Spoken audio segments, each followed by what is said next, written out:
Coucou tout le monde! Aujourd'hui je reviens avec une vidéo pour vous montrer comment faire des embellissements avec du liège. Alors franchement je suis tombée sur ce morceau de liège par hasard dans mon tiroir. Donc c'était ma copine Vouchka qui me l'avait donné. Donc si tu passes par là Vouchka, je te fais un gros bisou. Donc en fait c'était du liège qu'elle avait acheté en rouleau. Donc voilà, c'est quand même assez grand. Et donc j'ai mesuré, il fait 2 mm. Mais je pense qu'il doit exister des lièges un peu plus fins. Voilà, donc j'ai testé en fait de faire des découpes avec. Je me disais que ça passerait pas, mais j'ai quand même testé, hein. En fait je voulais utiliser du liège dans mon mini album que je suis en train de faire en ce moment, qui en fait dans mon projet, bon, je voulais du bois, je voulais des couleurs, voilà, automnales.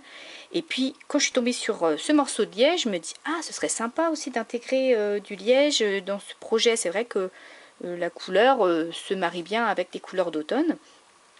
Et du coup j'ai testé de faire des découpes avec, donc avec ma petite déco de toga. Mais vous pouvez très bien faire ça avec votre Big Shot ou toute autre machine de découpe.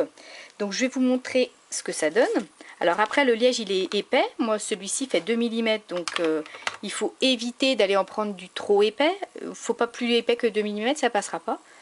Donc je vais mettre mon petit bout de liège. Alors aussi pour vous dire, pour celles qui ont la déco de toga, n'utilisez pas, je vais vous montrer les petites découpes de toga.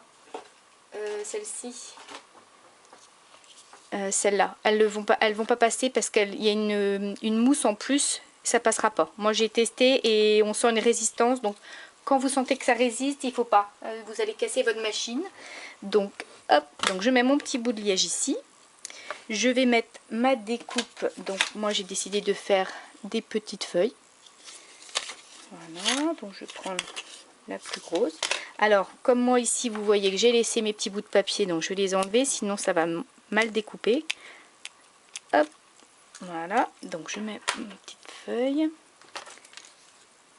Je referme. Alors après, le tout c'est de ne pas aller trop vite, parce que en fait vous n'allez pas passer qu'une seule fois, ça découpera pas assez bien. Donc il faut passer minimum 2 fois dans la machine. Donc là ça passe, et donc du coup quand vous sentez que la découpe est passée, vous attendez pas, vous repartez en arrière. Donc c'est plus dur qu'avec une feuille de papier, hein, c'est sûr, mais ça, on sent bien qu'il y a pas, ça casse pas la machine, quoi. Donc hop, voilà, donc je vais vous montrer le résultat. Hop. Ah bah voilà, ça a bougé. Non, c'est bon. Je croyais, mais non. Hop, donc ma petite feuille. Donc vous prenez, bon moi je prends mon petit stylo parce que j'ai pas de pointe pour faire ça. Hop. Donc il faut être très délicat parce que le liège forcément c'est très fragile. Mais j'étais quand même surprise que ça marche en fait. Ça marche très très bien. Alors je vais vous montrer les résultats. Voilà. Ça donne vraiment un très bel effet, hein. Je suis agréablement surprise. J'avais peur de faire avec des petits détails et finalement ça marche très très bien. Je vais vous montrer. J'ai fait un petit napperon comme ça et c'est nickel. Alors après la couleur du liège c'est assez spécial. Moi comme j'aime bien le craft et le liège ça s'apparente un peu à du craft au niveau de la couleur, donc moi ça me va très bien. Après, je pense qu'on peut, peindre le liège, je pense, sans aucun problème. Donc là, j'ai des petites découpes de cœur. Voilà, donc vous voyez, j'ai fait plein de tests. Et vous voyez, le mot, j'ai réussi à le découper, hein, donc, hop, voilà. Donc du coup, je vais pouvoir les utiliser dans mon mini-album. Ça va être très chouette. Donc je vais vous montrer une deuxième utilisation du liège. Alors pour la deuxième technique, en fait je voulais faire du tamponnage sur le liège. Après forcément le liège ça n'accroche pas du tout, donc les encres ne vont pas tenir dessus, à moins d'utiliser de la Stazone, mais moi j'en ai pas. Donc si vous avez de la Stazone, vous pouvez tamponner sur le liège sans problème. Mais moi du coup j'ai décidé d'embosser à chaud. Donc du coup je vais utiliser ma Versamark. Alors je vous déconseille d'utiliser des tampons trop fins, trop avec des petites écritures, des trop petits détails. parce que ça va pas rendre joli, puisque le liège, il y a des trous dedans.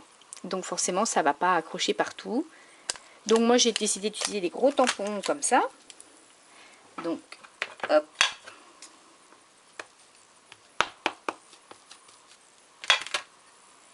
Je vais appuyer assez fort dessus.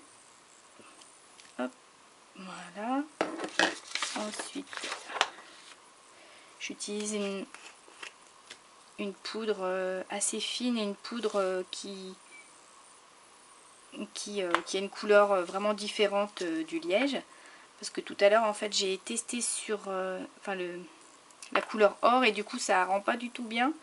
Puisque l'or, il ressort pas sur la couleur du liège. Bon, je vais embosser ça. Voici ce que ça donne. Donc le résultat est nickel. Donc après vous voyez ça fait des petits trous, hein, donc forcément si vous utilisez des tout petits détails, ça va pas rendre bien du tout. Donc je vais vous montrer ce que ça donne hop, du coup quand on découpe. C'est vraiment un effet sympa. Voilà, donc du coup je vais vous montrer ce que ça donne avec d'autres couleurs. Du coup il faut quand même des couleurs un peu pétantes, hein, pour que ça flashe bien sur du liège. Donc là avec du blanc ça rend très très bien. Hop. Moi j'ai essayé tout à l'heure du coup avec du blanc, donc vous voyez ça fait des petits trous. Donc voilà, ça donne un aspect vieilli peut-être aussi. Donc du coup comme je vous disais tout à l'heure, j'ai essayé avec de l'or. Donc là quand il y a la lumière ça va très bien, mais alors sinon ça rend rien du tout. Hop. Et après j'ai utilisé avec de la poudre embossée zinc et le résultat est c'est pas terrible du tout en fait. Cette poudre en fait je suis pas fan du tout. Là j'ai utilisé la poudre Hero Arts, c'est celle-ci, et celle en or aussi c'est celle de chez Hero Arts. Cette poudre elle est très très fine, enfin je trouve qu'elle est assez fine pour bien montrer les détails, alors que voilà la zinc je suis de plus en plus déçue par cette poudre, parce que c'est vrai qu'ils ont de très jolies couleurs, mais après elle n'est pas précise du tout. Donc après moi j'aimerais utiliser aussi les e-zinc, qui n'a rien à voir avec la zinc, les e-zinc qui viennent de sortir de chez Aladdin, et ils ont des très jolies couleurs, j'aimerais vraiment les tester. Là c'est les zinc, c'est celle-ci de chez American Craft. Donc ça j'aime plus du tout en fait cette poudre. Elle n'est pas, non, elle me plaît plus. Donc voilà ce que ça donne avec de l'embossage. Donc vous pouvez vous amuser avec le liège. Je vais vous montrer du coup à la fin de la vidéo les petites créations que j'aurai faites avec ces petits embellissements. J'espère que ça vous aura plu, ça vous aura donné des idées et que vous ferez plein de jolies choses. À bientôt!